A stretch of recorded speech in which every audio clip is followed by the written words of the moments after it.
சர்க்கரை வியாதி அப்படிங்கிறது உண்மையாலுமே ஒரு நோயா? நிறைய பேர் இப்போ சமீபத்தில் இந்த மாதிரி பார்க்குறேன். இது ஒரு ரீசெண்ட் ட்ரெண்ட் ஆயிடுச்சு.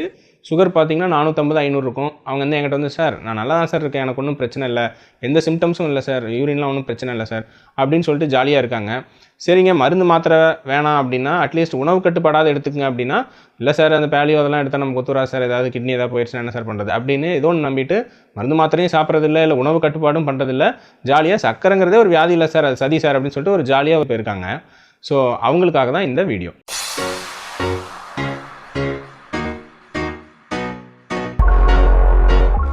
ஸோ இந்த டயபெட்டிஸ் அப்படின்னா டு பாஸ் த்ரூ அப்படின்னு சொல்லுவாங்க, அதாவது வேகமாக போகிறது அல்லது இந்த யூரின் வேகமாக போகிறத அப்படி மீன் பண்ணுவாங்க. மெலைட்டஸ் அப்படின்னா தேன். ஸோ தேன் மாதிரி இனிப்பான சிறுநீர் அளவுக்கு அதிகமாக போகிறது தான் டயபெட்டிஸ் மெலைட்டஸ். ரொம்ப சிம்பிள். நம்ம ஆயுர்வேதத்துக்கே மூலமாக 2 நூல்கள் இருக்குது. என்னென்னா சராக சம்ஹிதா அப்புறம் சுஷ்ருத சம்ஹிதா. இதை எழுதியது வந்து பார்த்திங்கன்னா சராகர் அப்புறம் சுஷ்ருதர். இவங்க தான் ஆயுர்வேதத்துக்கு அடிப்படை அப்படின்னு நம்ம பொதுவாக வந்து சொல்லுவாங்க. இந்த நூல்களில் என்ன சொல்லியிருக்காங்கன்னா இதை மதுமேகம் அப்படின்னு சொல்கிறாங்க. மது அப்படிங்கிறது தேன், மேகம்னா உங்களுக்கு தெரியும், மேகம் மழை. ஸோ மேக நோய்கள் அப்படின்னு அந்த காலத்தில் வந்து பார்த்திங்கன்னா சிறுநீரக நோய்களை கொடுப்பாங்க, பிரமேகம் அப்படின்னு சொல்லுவாங்க அந்த நோய்களை. இந்த பிரமேகத்தில் ஒரு 20 வகையான சிறுநீர் நோய்கள் இப்போ இந்த நூல்களில் குறிப்பிட்டிருக்காங்க. இதில் ஒரு டைப்பு தான் வந்து இந்த மதுமேகம் சொல்கிற தேன் மாதிரி போகிற சிறுநீர். ஸோ இந்த 20 வகை பிரமேகத்தில் ஒரு 16 வகையை வந்து ஓரளவு குணப்படுத்திடலாம் அப்படின்னும், ஒரு 4 வகையை வந்து ஆசாத்தியா அப்படிங்கிற கேட்டகரியில் வருது, அதாவது குணப்படுத்தவே ரொம்ப கஷ்டமான நோய்கள். அதில் தான் இந்த மதுமேகம் அப்படிங்கிறது வருது. அந்த காலத்திலே வந்து மதுமேகம் சொல்லிட்டு டயபெட்டிஸ் எல்லாம் வந்து ஒரு நோயாக வந்து அவங்க அங்கீகரிச்சிட்டாங்க. ஸோ இப்போ போய் அப்படிலாம் ஒரு நோயே இல்லை அப்படின்னு சொல்லி தெரியறதுலாம் வந்து ஃப்ராடு வேலை. நம்ம சித்த மருத்துவத்திலையும் இதுக்கு பேர் வந்து மதுமேகம் அப்படின்னு தான் சொல்கிறோம். சில நூல்களில் நீரிழிவு அப்படின்னு சொல்லியிருக்காங்க. பிரமேகம்ங்கிற வார்த்தையும் சித்த மருத்துவத்தில் யூஸ் பண்ணுறாங்க.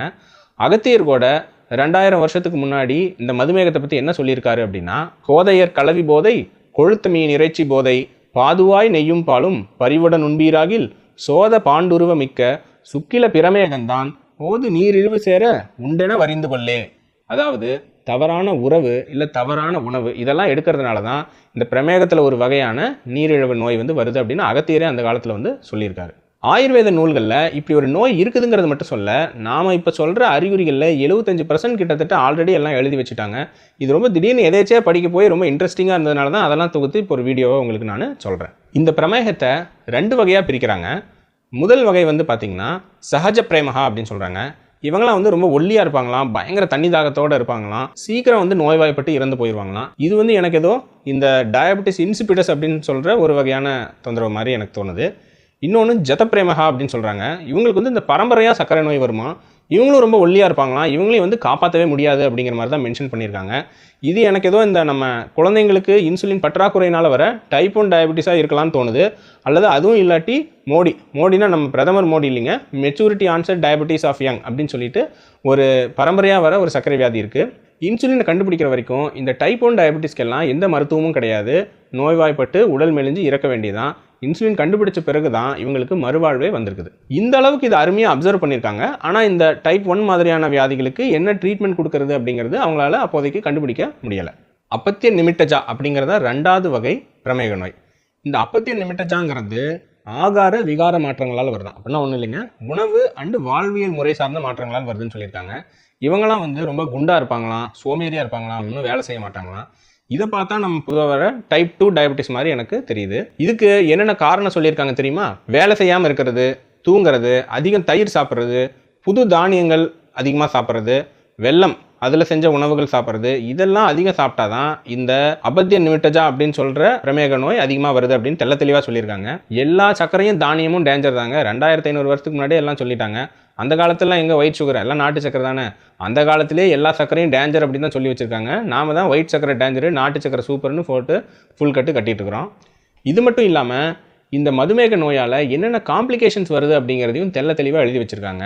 நம்ம பொதுவாக பயப்படுறது சர்க்கரை நோயில் வர ஆறாத புண்ணுக்காக தான்.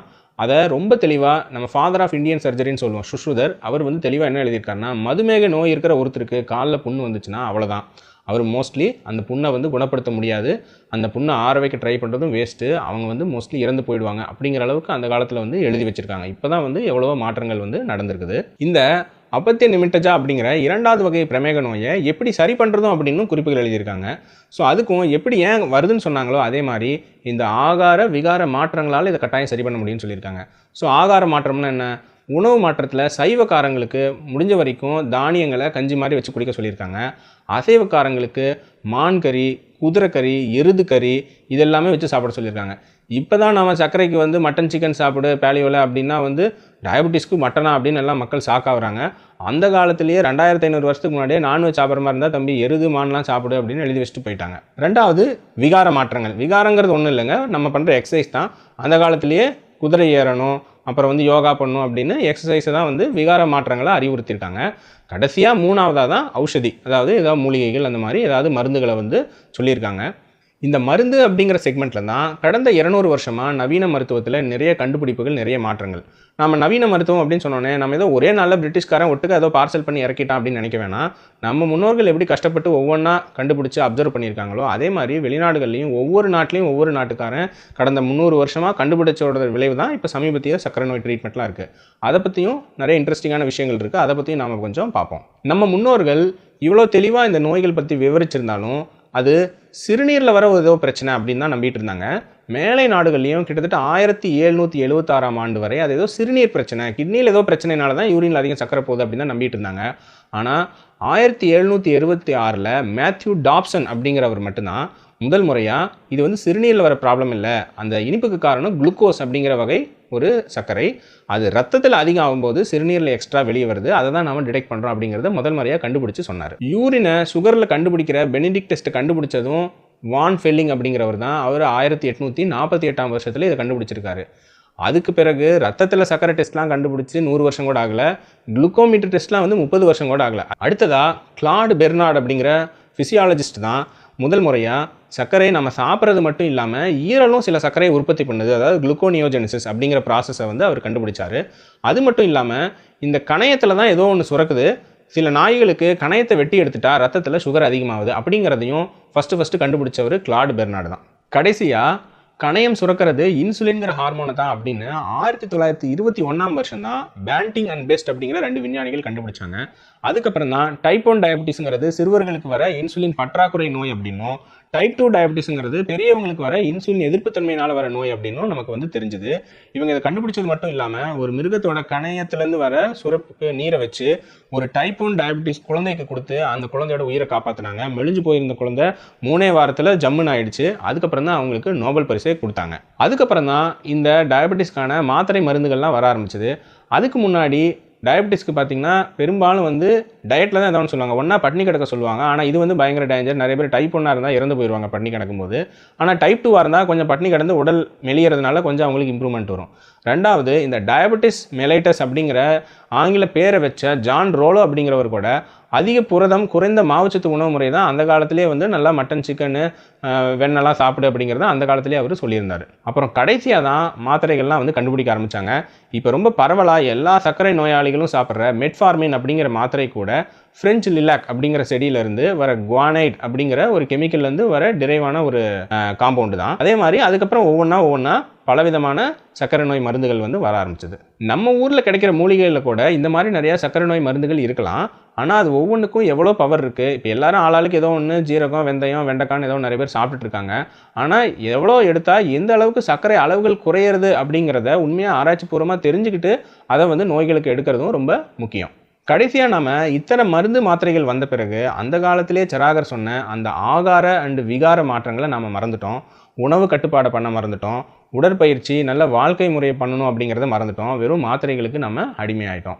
ஆகாரம், விகாரம், ஔஷதி, இது 3 கண்கள் இந்த சர்க்கரை நோய் ட்ரீட்மெண்ட்டில். இந்த சராகர், சுஷ்ருதர், அகத்தியர் காலத்திலேருந்து நம்ம பேண்டிங் பெஸ்ட் வரைக்கும் ஒவ்வொரு விஷயத்தையும் ஃபஸ்ட்டு அப்சர்வேஷன், அதாவது உற்று நோக்குதல், அப்புறம் அனலைஸ், அதாவது பகுத்து ஆராய்தல், அப்புறம் இன்ஃபரன்ஸ், அது என்னன்னு தெரிஞ்சுக்கிறது, கடைசியாக வந்து அப்ளிகேஷன், அது என்னங்கிறத செயல்படுத்துறது. இந்த 4 வகை வச்சு தான் ஒவ்வொரு விஷயமும் கஷ்டப்பட்டு ஆராய்ந்து கண்டுபிடிச்சிருக்காங்க. நடுவில் கொஞ்சம் அடிமையாச்சு இந்த பிரிட்டிஷ் படையெடுப்பு இதெல்லாம் இல்லாமல் இருந்திருந்தா நம்ம ஊரில் கூட சர்க்கரை வியாதி அப்படிங்கிறது யூரின் பிரச்சனை இல்லை, கணையத்துலேருந்து வர பிரச்சனை, இன்சுலின் தான் பிரச்சனை அப்படிங்கிறது நம்ம கூட கண்டுபிடிச்சி சொல்லியிருந்தாலும் சொல்லியிருக்கலாம். யார் சொன்னாலும் சரி, எது உண்மையான அறிவியலோ அதை நம்ம ஏற்றுக்கிறது தான் புத்திசாலித்தனம். இதில் வந்து இங்கிலீஷ்காரன் சொன்னான் சதி பண்ணுறான், வெளிநாட்டுக்காரன் சதி பண்ணுறான், அப்படி இப்படின்னு பல டுபாக்கூர் ஆசாமிகள் சொல்கிறத கேட்டு கண்டபடி 500 600ன்னு சுகரை வச்சுக்கிட்டு நம்ம இந்த சராகர் சுசுருதர் அகத்தியர் காலத்துக்கெலாம் முன்னாடி போய் டயபெட்டிஸ்னு ஒரு நோயே இல்லை, நான் 600 இருந்தாலும் ஜாலியாக இருப்பேன் அப்படின்னு சொல்லிட்டு பல உயிர்களை பணைய வைக்கிறது ரொம்ப முட்டாள்தனமாக எனக்கு தெரியுது. கண்ணு முன்னாடியே பல உயிர்கள் போகிறதும் எனக்கு ரொம்ப மன வருத்தத்தை கொடுக்குது. அதனால தான் இந்த வரலாறு மூலமாக உண்மையாக நம்ம முன்னோர்கள் என்ன அறிவுபூர்வமாக சொல்லியிருக்காங்கிறத சொல்லி சர்க்கரை நோய்க்கு கட்டாயம் தேவையான ட்ரீட்மெண்ட் எடுக்கணுங்கிறத நான் வலியுறுத்துறேன். இப்போ நான் மருந்து மாத்திரை எடுங்கன்னு நான் சொல்லவில்லை.